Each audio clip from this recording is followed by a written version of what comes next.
Golden State Media Concepts bring you Book Review Podcast, a haven for bookworms of all ages and the widest genres, from mystery to memoirs, romance to comedy, fantasy to sci-fi. If you love to read, this is the podcast for you. It's the Golden State Media Concepts Book Review Podcast.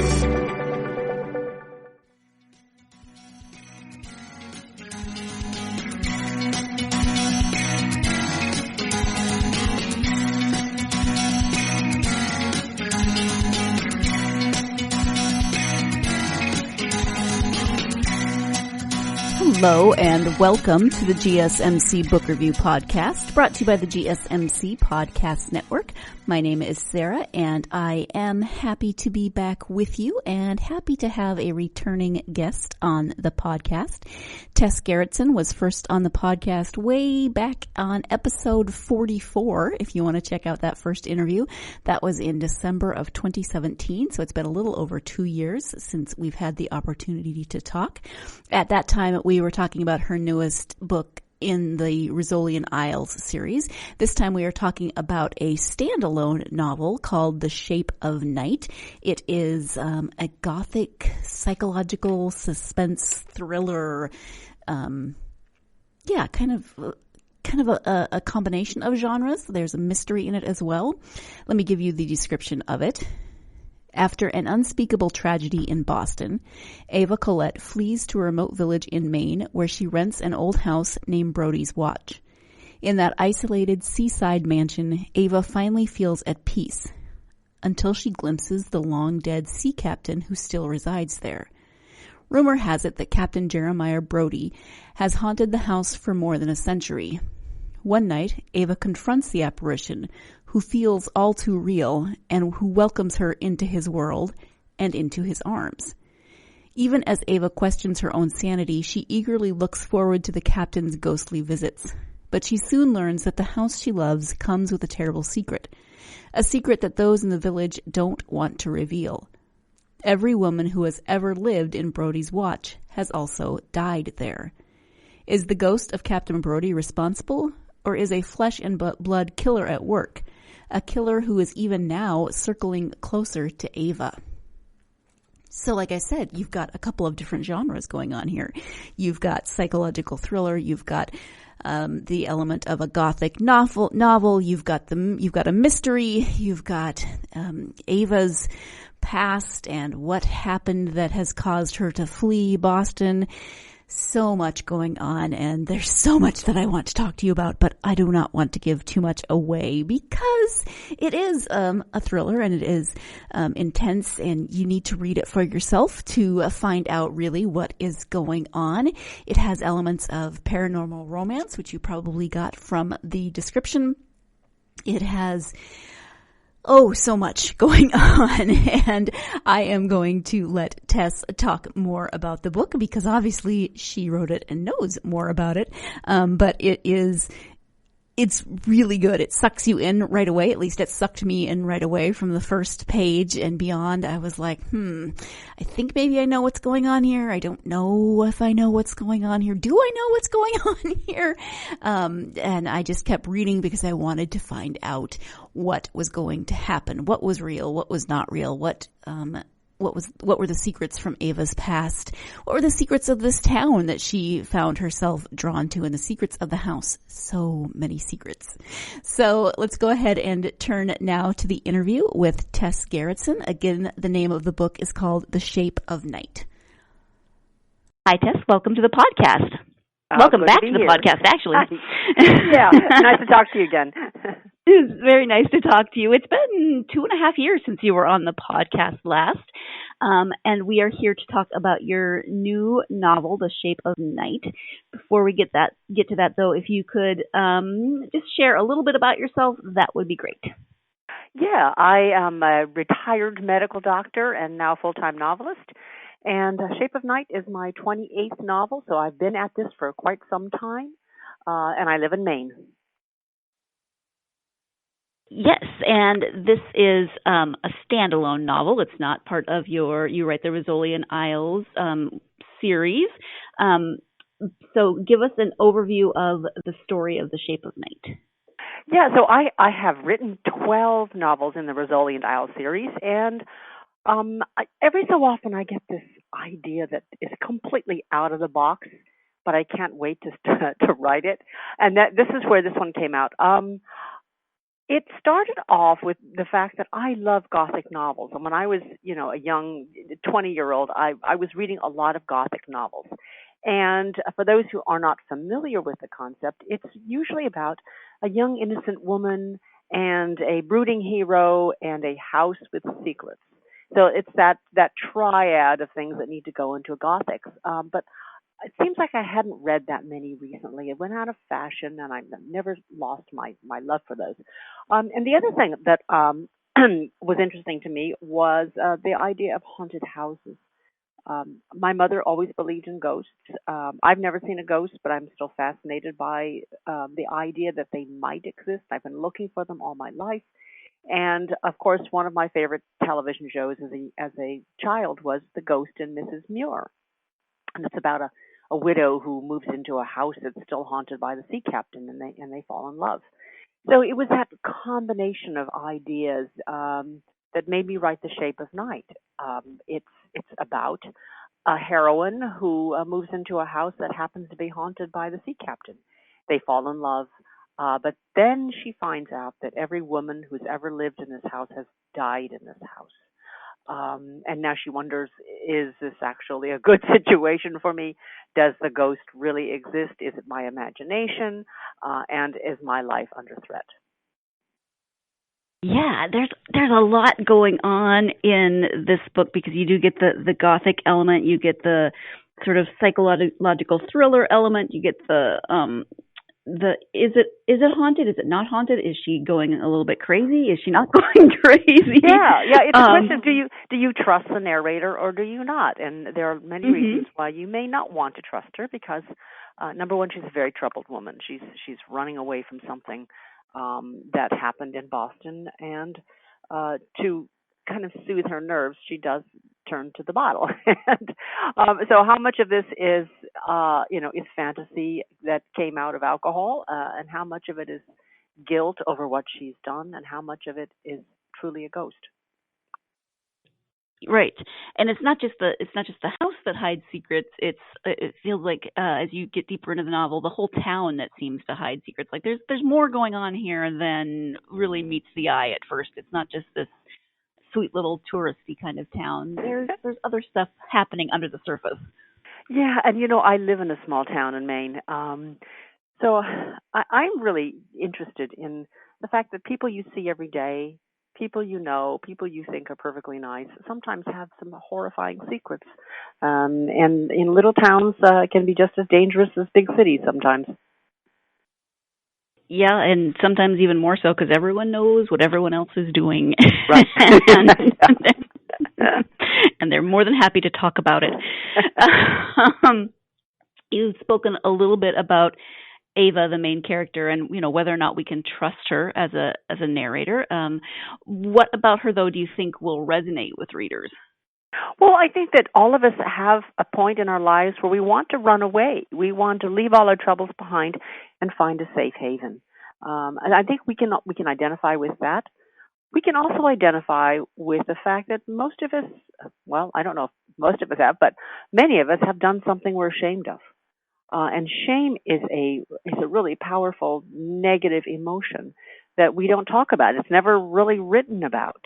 And when you find out what it is that Ava is ashamed of, you can understand why she ran away from the big city and tried to hide and tried to forget what she's done. So there are a couple of things that I think many of us would identify with. And finally, the third thing is that she loves to cook. So I think that a lot of us are going to feel, oh, yeah, I enjoy being in the kitchen, too, and stirring pots of risotto. And there's one other thing that I think we will all identify with is that we're always in search of the perfect lover. Who is the perfect lover? Is it possible that the perfect lover is not even real, that we can conjure up in our own minds or our own fantasies a man who may not exist but really would satisfy everything we need? So all those things put together, I think, are all elements of either fantasy or real life that many women will identify with. Okay, so there you go. There's your first introduction to Tess's new book, The Shape of Night. We're going to go ahead and take our first break of the podcast, but when we come back, we'll be talking a little bit more about this relationship that Ava has with Captain Brody. Is it real? Is it not? Who knows? Stay tuned. You're listening to the GSMC Book Review Podcast, and I'll be right back. Are you tired of the same old news? Are you sick of the seemingly endless political spin and negativity? The GSMC America's Still Beautiful podcast is a weekly news podcast covering all the top positive and uplifting news stories. We cover stories that will inspire, uplift, and remind you of the good in the world. Tune into the Golden State Media Concepts America's Still Beautiful podcast to get all the great and positive news stories of today. Download the GSMC America's Still Beautiful podcast on iTunes, Stitcher, SoundCloud, Google Play, or anywhere you find podcasts. Just type GSMC in the search bar.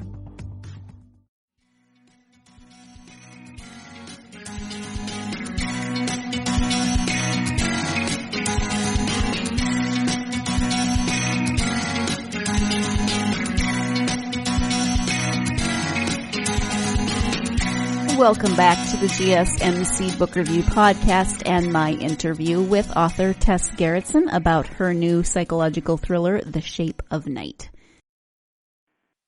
And I mean, talk about, many women fall in love with men who are unattainable. I mean, geez, Ava, way to take that to the next extreme. He may or may not exist. He might be dead. We don't know. But it's there's also this parallel. I was fascinated by this information that was coming out of Japan about how people there are not getting married. Young men are falling in love with digital lovers on the internet. Because the perfect lover can, if they're not human, they can be everything you want. So they're having computer sex, and maybe this is a parallel.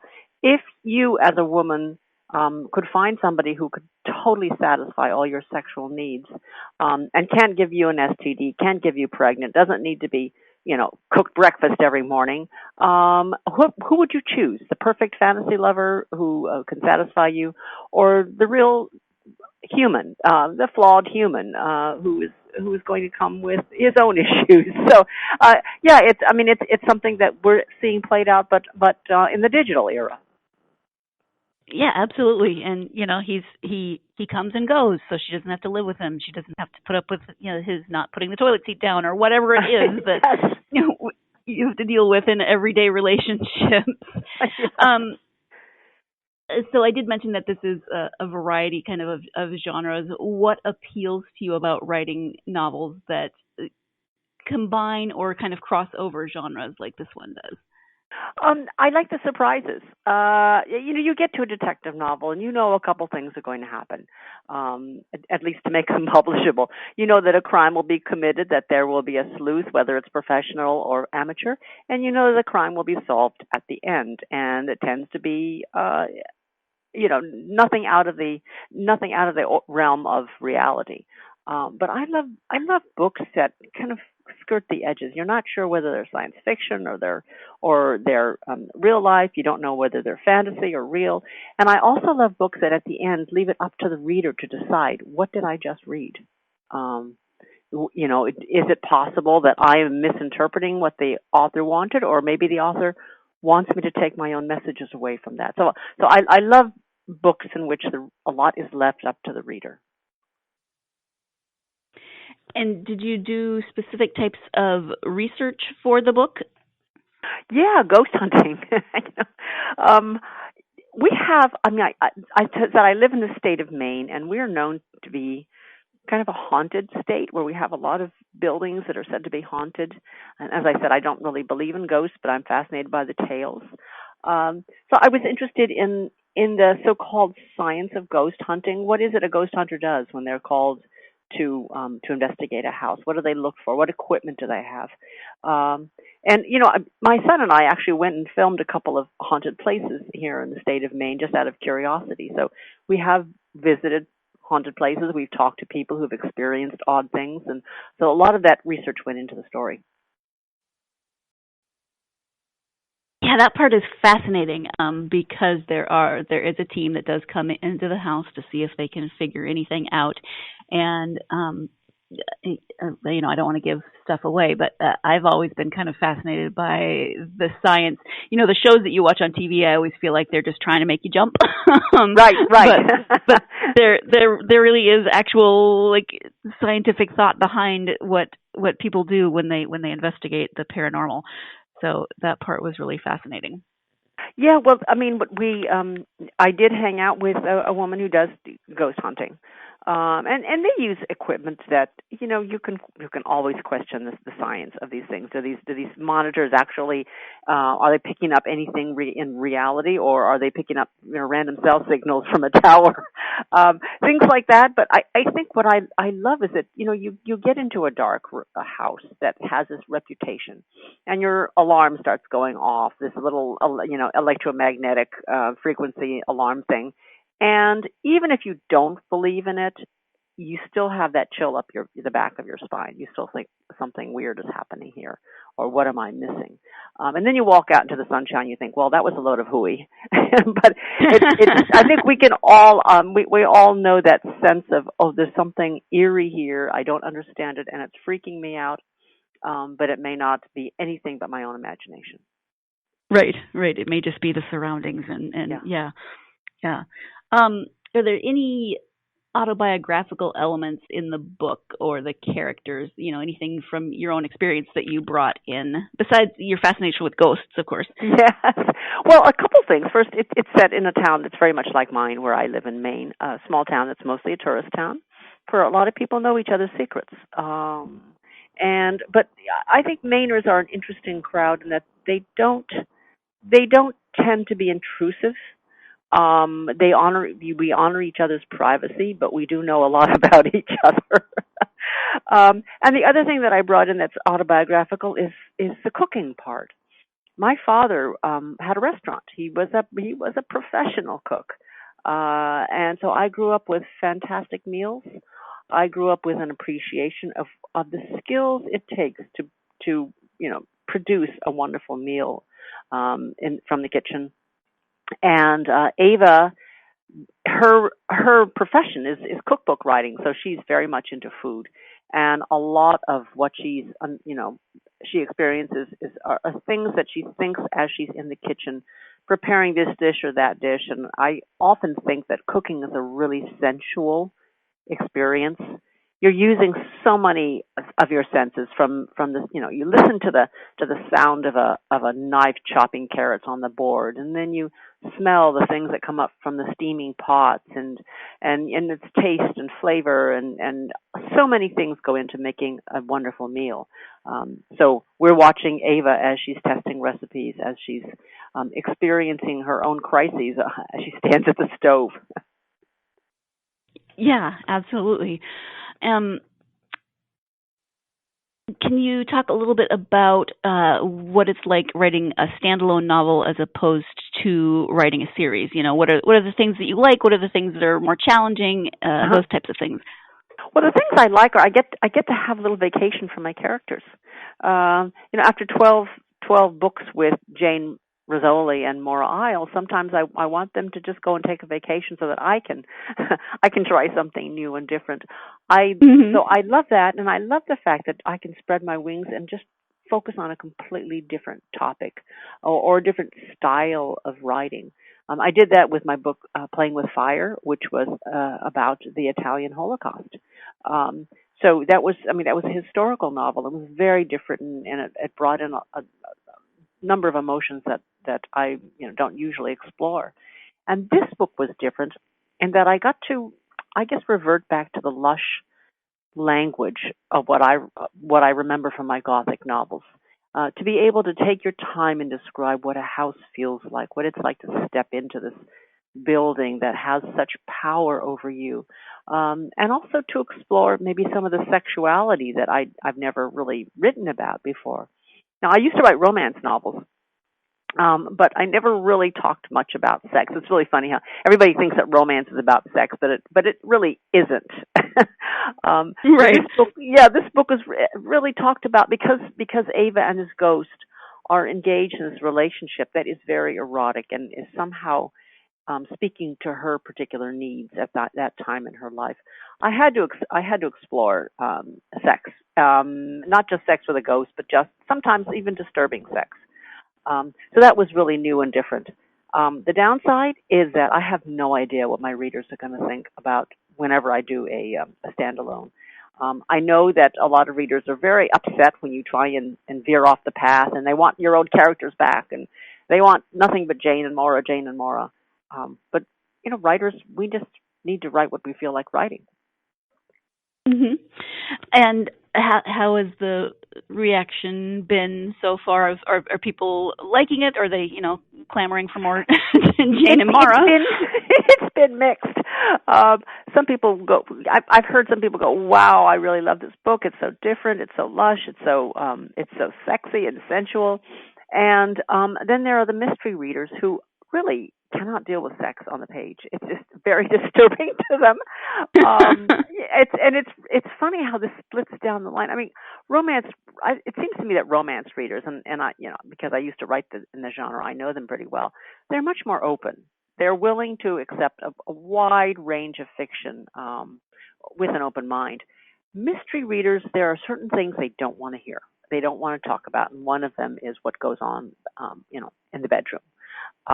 So I think that mystery readers were a little bit taken aback by the sensual nature of the story.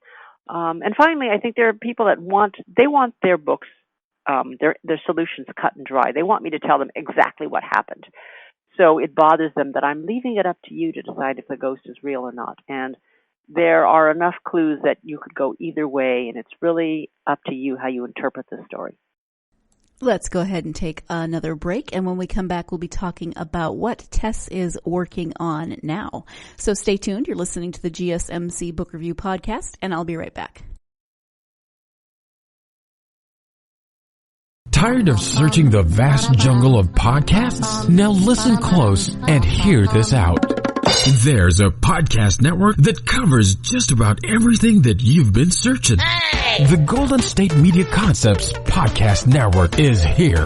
Nothing less than a podcast bliss with endless hours of podcast coverage. From news, sports, music, fashion, cooking, entertainment, fantasy, football, and so much more. So stop lurking around and go straight out to the Golden State Media Concepts Podcast Network. Guaranteed to fill that podcast itch. Whatever it may be. Visit us at www.gsmcpodcast.com. Follow us on Facebook and Twitter, and download us on iTunes, SoundCloud, and Google Play.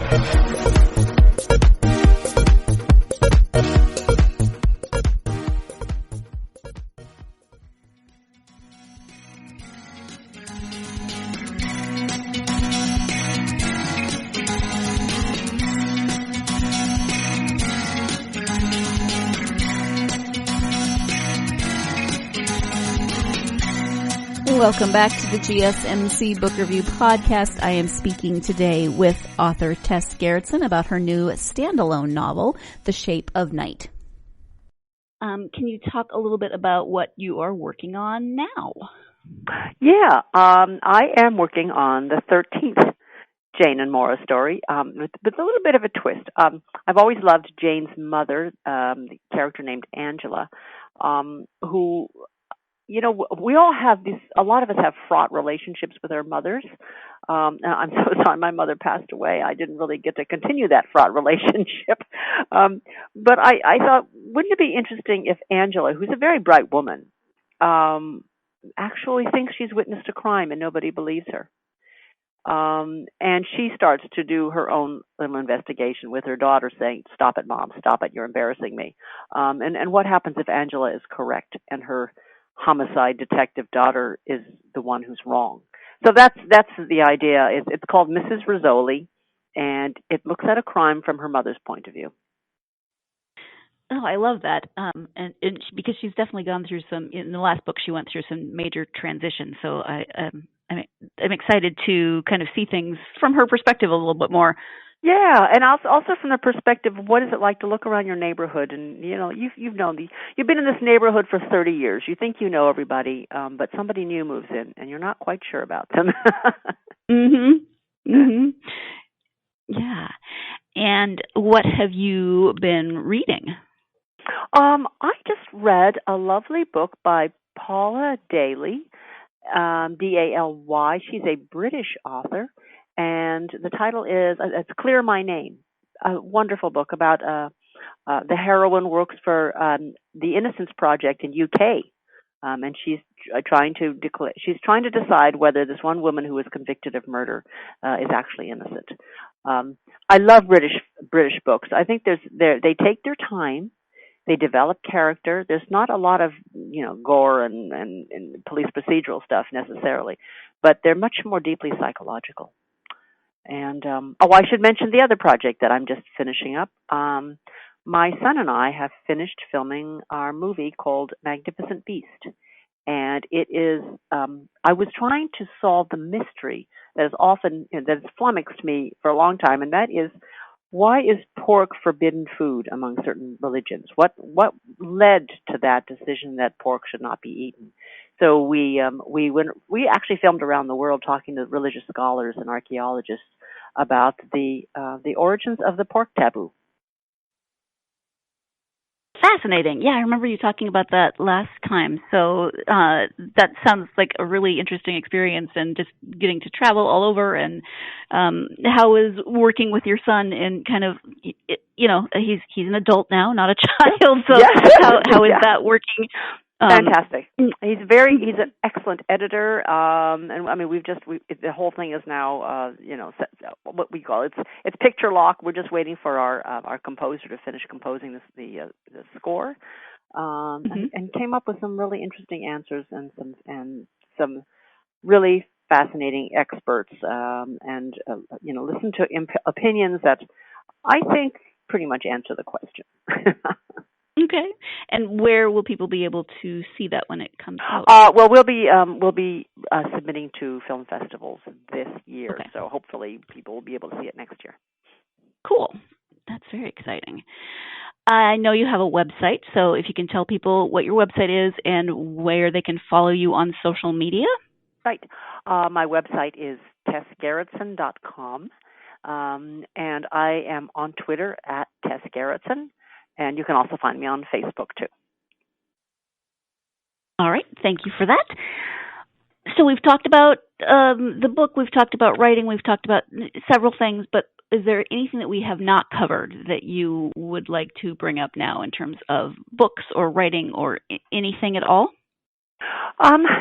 I think I just this is more my plea to the readership, and that writers we're not one trick ponies. We like to explore creatively, whether it's in genre or out of genre, or not even in the world of books, but in the world of television or movies. That try to keep an open mind, and if a writer writes a standalone book, very often that book means more to that writer than the general series novels that he's going to be writing. So, and I find that's true for a lot of authors I talk to. It's the standalone books that are the books of their hearts. Right. So, it might not be your cup of tea, but just be patient and wait for the next one in the series. Right. You don't have to like everything that an author writes. That's right. Do you ever feel a little bit of pressure when you go into writing a standalone novel, or is it really more just for you and for exploring that creative aspect of a different kind of genre? I think that I think that going into a standalone is more of an act of joy. Sometimes writing in the series that everybody expects you to write and everybody wants you to write can start to feel like you're trapped in a box.